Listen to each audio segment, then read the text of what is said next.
Hello दोस्तों, आप सभी का स्वागत है अभी स्टडी पॉइंट 31 चैनल पे। मैं आज यूपी टीएसपीएससी पीटी एग्ज़ाम के पीवाईक्यू क्वेश्चनों का रिवीजन करता हूँ।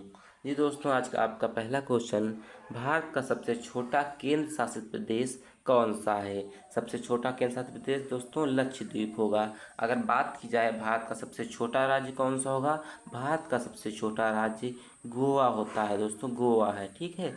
अगर सबसे बड़ा राज्य की बात की जाए, ये सब क्षेत्रफल में हम बता रहे हैं दोस्तों, क्षेत्रफल में सबसे बड़ा राज्य अगर बात की जाए तो राजस्थान होगा। कौन सा? राजस्थान दोस्तों, राजस्थान। आपका अगला क्वेश्चन नंबर 2, पांगी घाटी भारत के किस राज्य एवं केंद्र शासित प्रदेश में स्थित है? पांगी घाटी दोस्तों हिमाचल प्रदेश में स्थित है। कौन से प्रदेश में? हिमाचल प्रदेश में। अगर क्वेश्चन किया जाए कि उत्तराखंड में कौन सी घाटी पड़ती है, जो फूलों की घाटी, फूलों की घाटी कहा जाए तो कहाँ पड़ती है? उत्तराखंड में। उत्तराखंड में फूलों की घाटी पड़ती है दोस्तों। कौन सी घाटी? फूलों की घाटी कहाँ पड़ती है? उत्तराखंड में। अगर कहा जाए शांत घाटी कहाँ होती है? शांत घाटी, शांत घाटी को हम दूसरा नाम साइलेंट वैली के नाम से जानते हैं। यह केरल में पड़ती है दोस्तों। अगला क्वेश्चन आपका क्वेश्चन नंबर 3।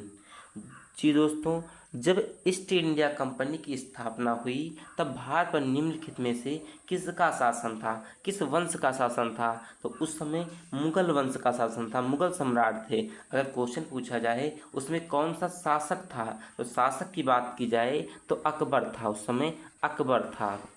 अकबर का अगर शासनकाल पूछा जाए तो 1556 से 1605 ईस्वी तक रहा है। अगला क्वेश्चन आप लोग क्वेश्चन नंबर 4 दोस्तों, वास्को डिगामा का भारत वास्को डिगामा का मकबरा भारत में कहाँ स्थित है? दोस्तों मकबरे की बात की जा रही है वास्को डिगामा के।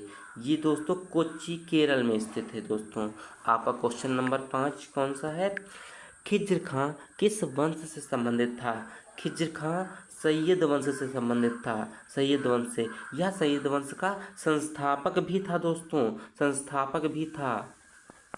खिज्र वंश का संस्थापक कौन था? सैयद वंश था। आपका क्वेश्चन नंबर 6 दोस्तों, इनमें से किसे भारत के ग्रेट ओल्ड मैन के नाम से जाना जाता है? इसमें दोस्तों दादा भाई नौरोजी को, ऑप्शन नंबर ए आपका सही है, दादा भाई नौरोजी को ग्रैंड ओल्ड मैन के नाम से जाना जाता है। आपका अगला क्वेश्चन क्वेश्चन नंबर 7 दोस्तों, निम्नलिखित में से किसने महात्मा गांधी के खिलाफत आंदोलन से जोड़ने का विरोध किया था? इसमें आपका ऑप्शन सही है, मोहम्मद अली जिन्ना। मोहम्मद अली जिन्ना ने खिलाफत आंदोलन से जुड़ने का विरोध किया था दोस्तों।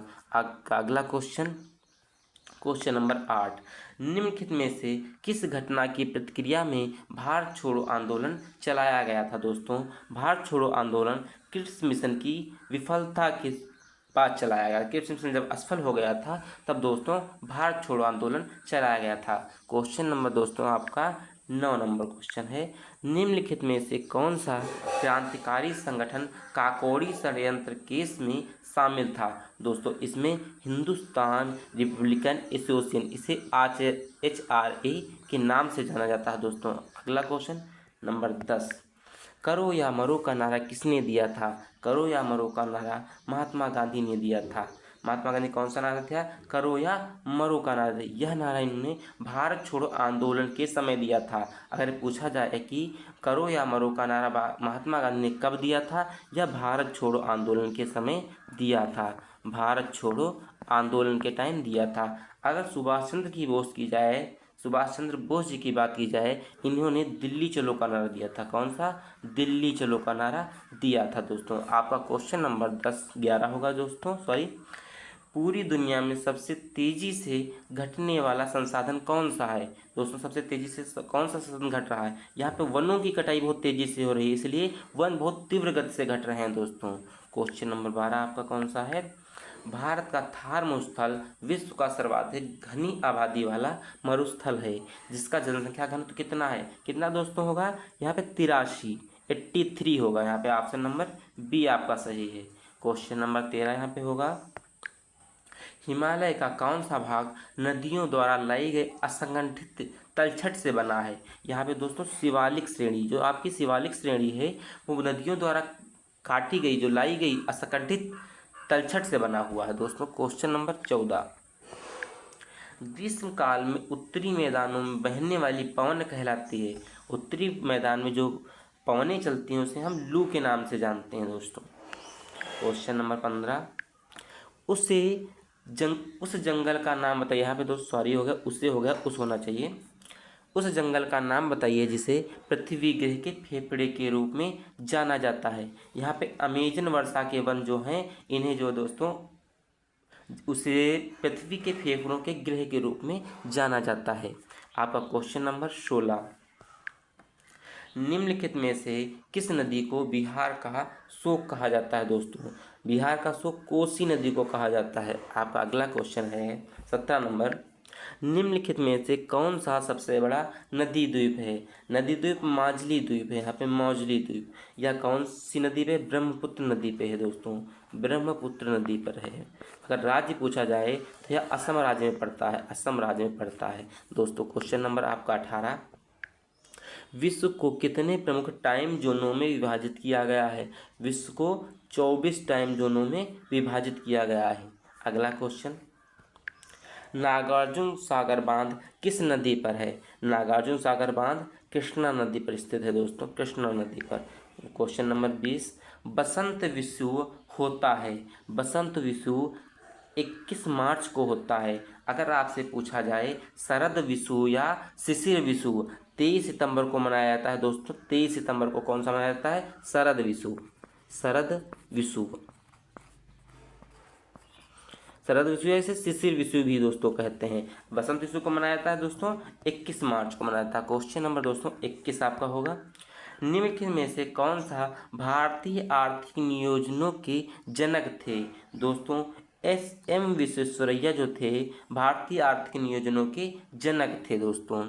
आपका अगला क्वेश्चन नंबर 22 है, नई आर्थिक नीति को सामान्यतः विकास के किस मॉडल के रूप में जाना जाता है? दोस्तों एलपीजी मॉडल को विकास के मॉडल के रूप में जाना जाता है। क्वेश्चन नंबर 23 दोस्तों, 1969 में कितनी निजी बैंकों का राष्ट्रीयकरण किया गया था? दोस्तों उस समय 14 बैंकों का राष्ट्रीयकरण किया गया था 1969 में। अगर आगे चल के बात की जाए तो 1980 में 6 बैंकों का राष्ट्रीयकरण किया गया था दोस्तों। अगला क्वेश्चन नंबर आपका दोस्तों है 24 नंबर, भारत में निम्नलिखित में से कौन सा क्षेत्र भारत का सबसे बड़ा नियोक्ता होता है? दोस्तों सबसे बड़ा नियोक्ता कौन सा क्षेत्र होगा? प्राथमिक क्षेत्र होगा दोस्तों। यहाँ पर अगर तृतीय क्षेत्र की बात की जाए इसे सेवा क्षेत्र के नाम से भी जाना जाता है। सेवा क्षेत्र के नाम से भी जाना जाता है। क्वेश्चन नंबर दोस्तों आपका 25 होगा, भारत की राष्ट्रीय आय का आकलन करने वाली संस्था है। भारत की राष्ट्रीय आय का आकलन करने वाली संस्था दोस्तों केंद्रीय सांख्यिकी संगठन है दोस्तों। क्वेश्चन नंबर 26 यानी कि 26, स्वतंत्र भारत के प्रथम चुनाव आयुक्त कौन थे? चुनाव आयुक्त कौन थे दोस्तों? सुकुमार सेन जी थे। आपका ऑप्शन नंबर बी सही है। क्वेश्चन नंबर 27 यानी कि 27, निम्नलिखित में से कौन सा अनुच्छेद अल्पसंख्यकों के हितों का संरक्षण करता है? दोस्तों अल्पसंख्यकों का संरक्षण दोस्तों अनुच्छेद आर्टिकल 29 करता है। अगला क्वेश्चन नंबर 28, 13 दिसंबर 1946 को संविधान सभा में उद्देश्य प्रस्ताव किसके द्वारा पेश किया गया था? उद्देश्य प्रस्ताव जवाहरलाल नेहरू के द्वारा पेश किया गया था। इसका आपका ऑप्शन ए सही दोस्तों। क्वेश्चन नंबर 29 यानी कि 29, सरकारी आयोग किससे संबंधित है? सरकारी आयोग किससे संबंधित दोस्तों? सरकारी आयोग केंद्र राज्य संबंध से संबंधित है। क्वेश्चन नंबर 30 आपको बताना है कि पंचायती राज व्यवस्था किस आर्टिकल में लिखी गई है, यानी कि पंचायती राज व्यवस्था का वर्णन किस अनुच्छेद में किया गया है। इसे कमेंट में आंसर जरूर बताइएगा दोस्तों।